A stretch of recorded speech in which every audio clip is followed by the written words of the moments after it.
جہانگیر ترین کے حوالے سے ایک شہلا رضا کی ٹویٹ جو تھی وہ ابھی شام میں ایک دم سے گردش میں آئی، اور انہوں نے کہا کہ ان کی سید احمد محمود سے، جو ان کے کزن بھی ہیں، رشتہ دار بھی ہیں، ان سے ملاقات ہوئی ہے اور وہ آئندہ ہفتے زرداری سے ملیں گے اور پیپلز پارٹی میں شمولیت کا اعلان کر سکتے ہیں۔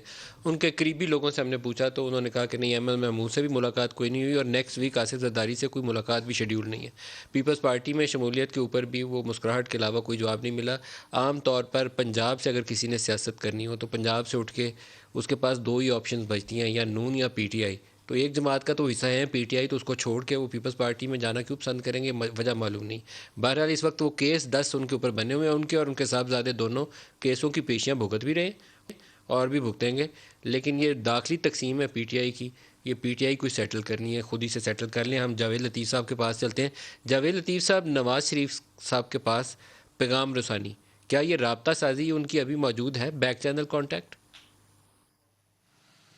ہاں، میں تو یہ سمجھتا ہوں ندیم ملک صاحب کہ دنیا کے وہ ریاستیں جس کے بااثر لوگ پاکستان سے محبت کرتے ہیں، پاکستان کو استحکام دینا چاہتے ہیں یا دیکھنا چاہتے ہیں اس میں استحکام، اور پاکستان کے اندر سے بااثر شخصیات جو پاکستان سے محبت کرنے والی ہیں، وہ نواز شریف کے رابطے میں ہیں، یہ بات درست ہے۔